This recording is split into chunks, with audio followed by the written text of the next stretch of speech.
Words from the Wise, and you are chronicling local Greenwich seniors to tell their story. And in the process, you've covered some amazing, amazing tales. Tell us a bit about yourself, your background, and what inspired you to write this column. So I actually grew up in Greenwich, and one of the first columns I did when I joined the Greenwich Time was Words from the Wise. It's kind of goes along with another column that I have where I talk to people in town, and that's Faces of Greenwich. Oh, yes, okay. I've seen And that one. one's just going up to random people on the street. But so this one at the senior center, I at first was a little wary because I'm like, I don't know what's going to happen. But everyone is really amazing. Everyone has really amazing stories. And it's almost the favorite part of my job now. No, I can totally see that. And listen, the parallel of my industry and the senior community, obviously, you can connect the dots there. However, I've always been so grateful for the opportunity to get to know the seniors that I'm working with, because they have stories to tell. They do have wisdom to impart. And I must tell you, you're younger than I am, but the culture of our society where everything is millennial and youth and hyper focused on youth, there's a sadness to that because we seem to leave out such an important part of our community. And those are the ones that we have to learn from, that we have to listen to, because if we don't adhere to what they're teaching us, we're going to miss a lot as we grow older. So I really credit you for being young and thinking of this area of the community. But what have you learned in doing it? What have you learned? What have you gathered? It's funny you talk about the millennial aspect because it's made me appreciate the fact that I'm doing this more. There was one woman, for example, who told me that during World War II, she was collecting all of her gum wrappers, separating the aluminum from the wax paper until she could get a ball of foil large enough to kind of share for the munitions production. Wow. Which is something that is so hard for me to imagine now, or for kids with wagons going down the street, picking up scrap metal to donate. Even that kind of nationalism is something that's really, it almost seems foreign, that like old Americana idea. Which is so true. And it's such a, and again, that's a very sad commentary that, we always said it was Tom Brokaw coined the phrase the greatest generation, which in fact it arguably was, because there was a national pride. There was you wanted to serve your country. It was a desire to give back to your country. Most people here, they came by ways of immigration from other countries, but you were proud to be here and you wanted to contribute and make your mark here. Yeah. And sadly, that seems to be gone from each successive generation. Absolutely. So there's something refreshing about sitting down with these seniors who had that mindset, and it was kind of do whatever you have to do to get by and do whatever you can to give back. And the family was also a huge part of their lives. So it was the children and the adults. Yes. They were all together in this effort. It was a nuclear family. And when you got married and you moved out of the house, you only went within a couple of blocks or miles. Right. So there was the structure of family, grandparents, children, grandchildren. The whole mother-in-law apartment, because your mother-in-law lives with you. People like their mother-in-laws, I'm assuming. Yeah, well, right. If they didn't, they swept it under the rug back then. Right, kind of had to deal with it. We have more power now as women. But there's something, I have a 5-year-old, and I always want to remind her of family, and you pass down the stories, and you want her to be connected to aunts and uncles, and you want her to know that, but that's not the way that most children grow up nowadays. That is an element that's lacking and missing. And even, through the funeral home, we do a lot of planning seminars, and we try to educate, and a big part of the problem is that children move away. They're not here to deal with the issues affecting aging and ailing parents. Right. So a lot of decisions are left to the senior themselves, and they're trying to do what's best for their children, but it's very difficult to have conversations when we're not all in the same room, let alone the same state. Right. Or with the same technological skills. Absolutely. Things are changing so rapidly. I credit the Greenwich Senior Center down the street and the Commission on Aging for many reasons, but one of them is they try to educate on, they make them tech savvy. You know, there's classes on Facebook, Right. classes on, you know, operating any type Google, of Mac Windows device. 10, Yes, yeah, yes. everything you can imagine. So, Jen, how do you find the subjects of your interview? So, once you had this idea, did you go right down the street to Lori at the senior center and ask who wants to be interviewed, or is it? It was something deeper than that? originally kind of collaboration with Suzanne Testani. Oh, okay. The program coordinator who has just retired. Sure, and she was great. yeah, and she really she'd be like, I know the person that you should talk to this week. I know this person's got a great story. And of course, Lynn is also really great with that because Yes. she's the new Lynn Mason. Yes, yeah, she's Lynn new Mason. there now. But She also is really good at connecting the people with me. But I also kind of have, at this point, exhausted the people who are all very excited to talk. So now it's a little bit more like, hey, I know you have a great story. Everybody has a great story. And then I have to kind of look a little bit harder to find people who are willing to talk. We're going to give your contact information at the end of the show, because if our listeners are out there and they have a story to tell, you are the person to help them tell it. Absolutely. And there's something I always notice when you take the time to sit down with a senior and you allow them to tell their story, that's what they're looking for. So that it's a gratifying feeling knowing that you've been that ear for them to listen.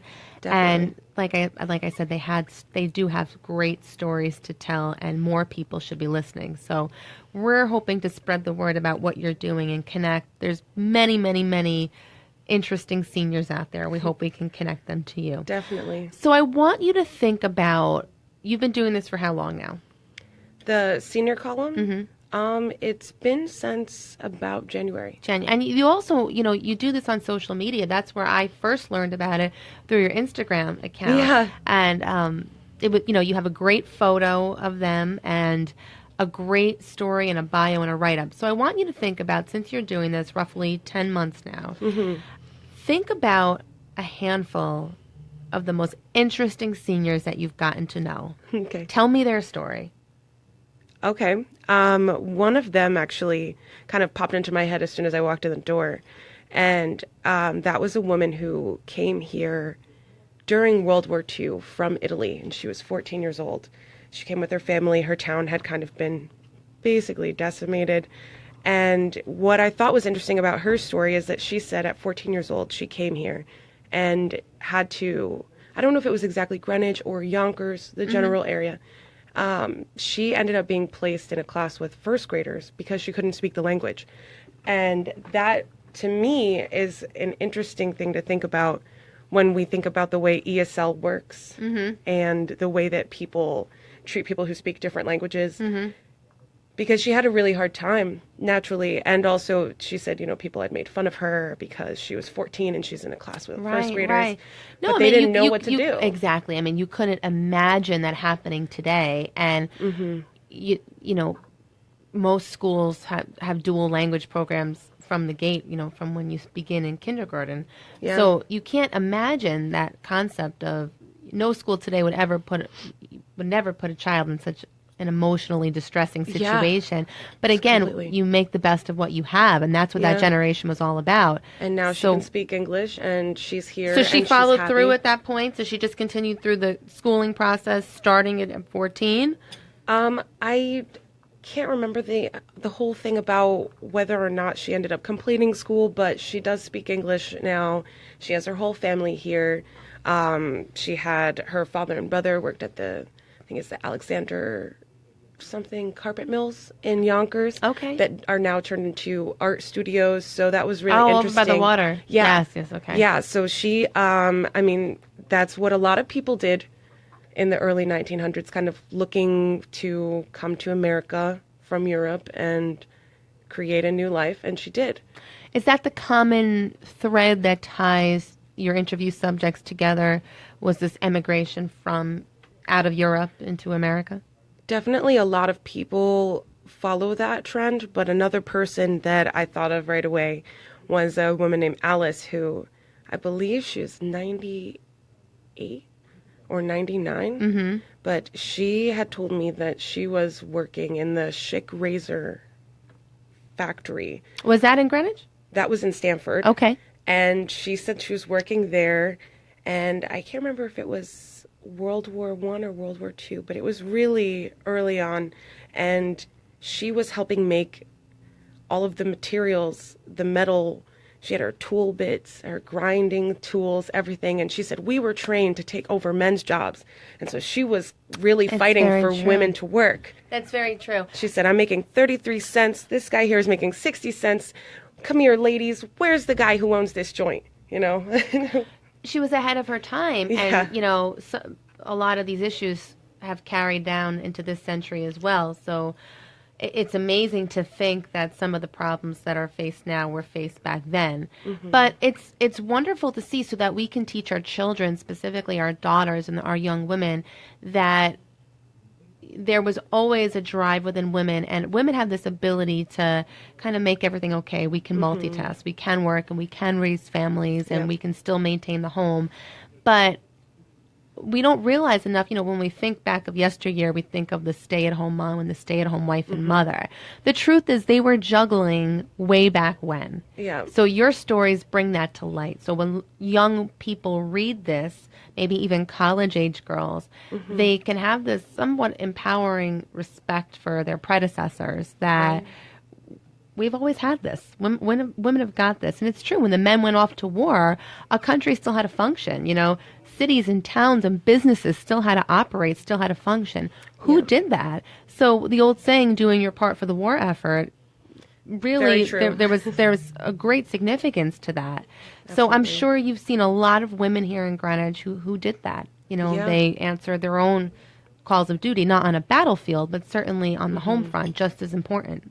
And a lot of the people that I spoke with, even men, everybody, part of their story was about how powerful their mothers were, and about how they were able to take care of the family. Many of the mothers also worked, or they had to take on a job, whether it was being a waitress or a secretary or something like that, to help take care of the children. Yes. You know, more siblings then. There was one woman I talked to, and this was a little different because she grew up in Colombia, but she said she had 14 children in the family. She was one of 14. So she said, you know, my mother didn't work because that was like 3 jobs. Oh, I can imagine. Actually, is taking care of all those children. Tim, you're one of 14 or 16? 11. Oh, same thing. Once you get Wow. past 10, It's amazing. I'm just rounding. I mean, that's did literally your the mom soccer work? team. Aside from raising 11 judged children? She took 27 years maternity leave from teaching. She went back. She went back. Yeah. So That's after great. raising 11 kids, she went back to teach kids? Yeah. Yeah. Oh, there's That's a real love for wow, children. that really is. But she taught younger kids or older kids? Yeah. I have a picture of her first, second grade. Wow. First, class. I have one, and I feel like I struggle a little bit, but I'm getting it. I'm getting good at it. I have a think. cat, and I struggle. Like, A female cat? yes, Okay. yes, Or male? yes, she's my little girl. And we all have someone to take care of. So I want to hear more. I want to hear about, because again, like I said, if listeners are out there today and they didn't know this column existed, I want them to feel motivated to contact you to share their story, because you have to keep telling stories. That's how we pass down the information from one generation to the next. It comes through old-fashioned storytelling, and you're capturing that. And again, you're of a much different, much more removed generation, and you're pausing to call to mind the stories of yesterday and bring them to the surface. So tell us about some more people that you've learned about that are right here in our own backyard in Greenwich. Sure. There's another woman, Ruth Wilson, who I believe she is also in her 90s, and she was a teacher at Coscob School. She went to Coscob School, and she was born, I believe, in like 1921 or something like that. So she really has, she was telling me about when she first went to Island Beach when she was younger, and she said that her sister went in a dress with her shoes and everything, you know, whatever is popular for the day, and that she wore a woolen bathing suit with buttons going all the way up. And I couldn't imagine this, but I was thinking of what was beach attire in, you know, the 1920s, 1930s, going to Island Beach. I never Whoa. imagined this. Wow. Well, but That's it's true. hot. Yeah, no, I'm a little hot in the studio as it is this morning with the sun coming. Thinking of a but woolen bathing Thinking of suit. wool on the beach is really making me uncomfortable. And you have to wonder That's the too. covering up. Exactly. Well, at that point, what do you cover up wool with? But more wool. But I wonder, have you touched on this at all? Greenwich, Greenwich has a wonderful reputation. It's just a cut above. Everyone who's here is blessed to be here, and people recognize that. Did it always carry that status? Did it always carry that? This is Greenwich. Was it always a fashionable place, an affluent place? Are you finding that in your stories? What I'm finding is that there are some people who said, there was one woman who when she was with her second husband, she said she was doing this modeling and she worked with a store on Greenwich Avenue, and she was lucky to be able to do that. There's definitely that sense of fashion and everything. There was a talk about, I'm trying to imagine what Greenwich was like, I guess over by where the Coscobber is and by Greenwich High School, Yep. that area, that little loop, and the part where you have to, I guess, turn to go to I-95 Yes. by those two gas stations. Yes. That was there because there used to be some type of tram that Really? went from here, like Portchester to Norwalk. Oh. And that's something that Ruth told me. She said that and that was where the two trains going different ways would separate. Oh well, that's something Yeah. that I've never known. Are there tracks still embedded there on the road or no? I don't Not that I think can so. see, I don't and think of so. course this is was a little segue. I mean, a diversion there, but basically the what I noticed is that there were a lot of people who were either first or second generation from some European country. I had heard that North Water Street was a really big Czechoslovakian area, which I didn't know. Chickahominy also is like Italian. Bible Street is Italian. I don't know if it had the same kind of status, Greenwich in that sense, but for a project I worked on for the Chamber of Commerce earlier this year, Yes. I did see some articles from 1917 talking about how everyone was struggling to find meat and food, and they said, oh no, servants in Greenwich were never for want of meat because we would never have that. So there's still jokes about the affluence here then. Yes, even back then. Yeah. It's funny. The Chamber, that's where you and I had connected doing that article. Right. 100 years this year, 100 years strong. The Chamber's amazing in Greenwich. But Marcia O'Kane, the CEO, when looking back to the archives and the party that they did brought us back in time 100 years. Yeah. A lot of the issues were still similar. Parking was still a major issue for the merchants on Greenwich Avenue 100 years ago. And at the time, it was a two-way street, Greenwich Avenue. That's right. Do you have a lot of stories about people who were business owners in Greenwich on the avenue? Have you spoken to any of them who are now retired? Not necessarily business owners. There was a man who actually was there were a few engineers. That was one of the main industries that I noticed that people worked in. One man told me that he was working with RCA and how they were working on some confidential government project to communicate through radar and sonar down to Trinidad and Tobago and he was working with Columbia professors. Wow. Yeah. And that was supposed to be right here in Greenwich? Yeah, well, he was working in the general area. A lot of people grew up in this area between here and New York City. Right. And they end up coming here later on. So that was one of the interesting things. It's something, when I think about what people said about Greenwich Avenue, one of the stories that pops out was really about World War II when they were talking about Greenwich Avenue whenever they were worried about, I guess, air raids. Yes. Everyone had to close their windows, turn off all the lights, so you could see that all throughout Greenwich would be completely dark. Wow. Because they said if there was any light, people would know that there were people here, and they would drop some missile or bombs or something. The people used to use the watchtower at Todd's Point. Look out. So it's more, I feel like a lot of people are talking more about war, more about the hardships of growing up, less about business, really. I really think that there are less stories about that. So I guess when they're looking back on their life and what defines them or what defines their memory, Yeah. you know, it's the overall struggle, or you know, everyone wanted to contribute. Again, they went to work every day. It wasn't a chore. It wasn't a challenge. Everyone did what they had to do. But when looking back on their life, that was much less significant than the climate of what was going on around them. Right, and the unity of their families throughout that time. With the people that you're interviewing, are their families local now, or do they find that they're geographically removed from children and grandchildren? Definitely geographically removed from their children and grandchildren. A lot of people have children that have moved either to New Jersey or further south to California. And a lot of people get visitors. There was actually only one person that I talked to. She told me that she actually came here very recently, as I haven't thought about Greenwich as being a place to kind of retire to or move to later in life.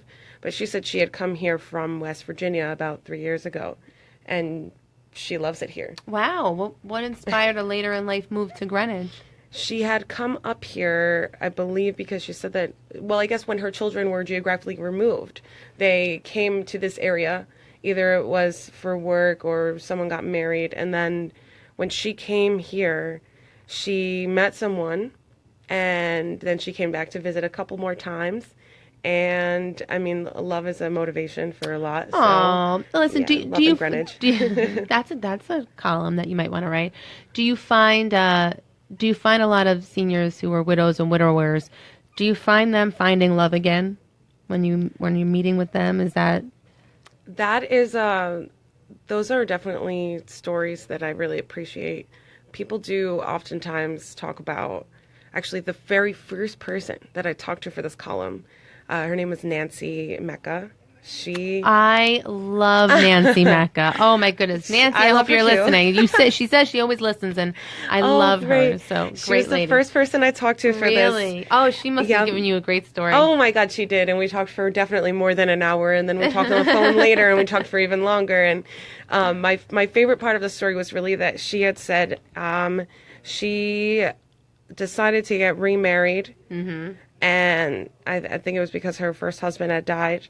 And she said that she was very happy she did that, because it's like she's almost been with her second husband for, I believe, longer than the first husband, or the same time. It's like 27 years and 30 years. Actually, you know what? I want to say it is 27 years, because I saw her last week, and I don't have the number sticking in my mind. But yes, they have a beautiful blended family. It's amazing. It's like having two whole full lives. And she said that, feeling bitter, and, when you suffer from a loss, or when you have a difficult chapter in your life, to be able to move on and do something different and start fresh, or just continue living your life, is just the best way to help yourself from feeling bitter. I had asked her, I said, what advice do you have for people who end up feeling kind of, as the years go by, what do you, and they start to feel a little disheartened based on whatever happens in their lives and their experiences.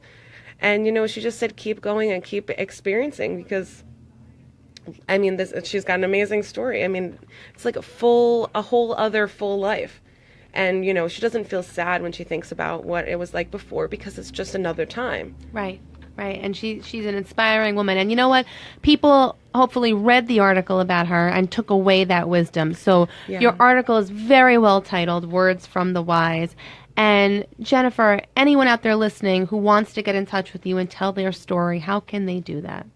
So I do have my email address with the Greenwich Time, which is jturiano@greenwichtime.com. That's TURIANO. Yes. At Greenwich Time, singular. Singular. Okay, .com. That's a big thing that people end up writing is Greenwich Times. I'm and then I don't get the that. email, which is it's terrible. I can't imagine. I hope I don't miss any emails. And then my phone number at the office is 203-625-4450. 625-4450. Yes. I hope people will be out there reaching out to you following this show. When does the column run? Is it weekly, bi-weekly? So it is a weekly column. It comes out every Saturday, and it takes up a half a page with the story and with a photo of the person that I talked to. And then underneath, there's also a schedule with the senior center activities, which they are looking to change the name of the senior center because it's less. I don't know. Senior center doesn't sound like a fun It place. certainly doesn't do it justice because there's It's a lot amazing. going on at 299 Greenwich Avenue. Definitely. Sometimes a greater social life than I have goes on at That's why I go 299 there. Greenwich Avenue.